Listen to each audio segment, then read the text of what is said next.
Now, sports with Garrett Brown. Well, busy day of high school sports on the pitch, on the courts, and on the softball field, so let's not waste any time and start things off on the softball field. Grand Valley rivalry matchup, two programs racking up wins early on in the season, the Palisade Bulldogs and Grand Junction Tigers, but only one of them was going to come away with a win in this matchup. Early on, the Bulldogs starting pitcher on the mound, Mackenzie Gray, she'd be missing bats left and right to keep those dangerous junction hitters in check. And there would be nothing black or white about this, just a lot of swings and misses for Gray.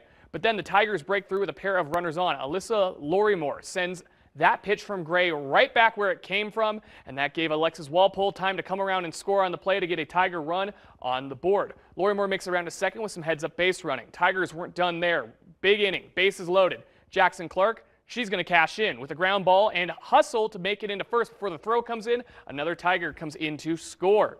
Now, despite that Grand Junction rally, it's actually the Bulldogs who came away with the win in this one, thanks to some late-game heroics that pushed 3 runs in across the final 2 frames to take down the Tigers. Bulldogs pick up their second league win of the season ahead of another Southwestern League matchup, a doubleheader with Durango. That'll be on Saturday.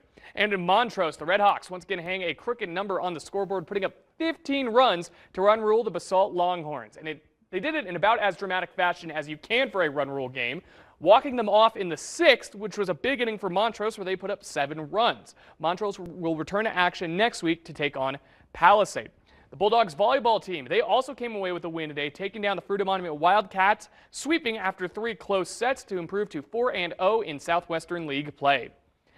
All right, didn't go Fruita Monument's way on the courts against Palisade. How about on the soccer pitch? Wildcats versus Bulldogs. Bulldogs working the ball downfield. Jaden Ford's going to get the ball here in the corner, and eventually he's going to take a shot, but the Cat keeper scoops it up. That's Ian Fay to keep things scoreless. And his next clip, why don't we get some more heroics from that Fruita Monument keeper. Palisade's going to work the ball through the Fruita Monument defense here. They're going to get it up to Ford, who'd be flanked by defenders, and he gets it up to Ronaldo Cordova. Cordova would also be surrounded by defenders, but he goes ahead and takes a shot attempt. Fay goes to the ground to block it. Ricochet, another shot off, but the diving Fay, he blocked that with his foot. Are you kidding me? Can't knock the effort there from the Wildcat keeper. Unfortunately, Palisade would turn the tide of the game shortly after. Inbound by Alan Higuera, goal Bulldogs, and they get the first score of the game to take a 1-0 lead.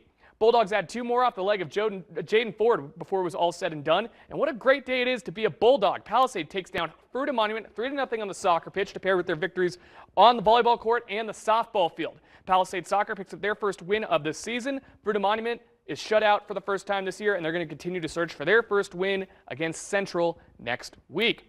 And why not stay on the soccer pitch for a moment, this time at the collegiate level. The Colorado Mesa men's and women's soccer teams both were on the road tonight. The men's team, well, they handled their business against Montana State Billings with a trio of Mavs able to put a ball in goal. They win 3-0 to pick up the win over the Yellow Jackets. The women's team, meanwhile, well, they split against the St. Mary's Rattlers with Braylon Bacleon scoring the lone Maverick goal of the contest to start the second half.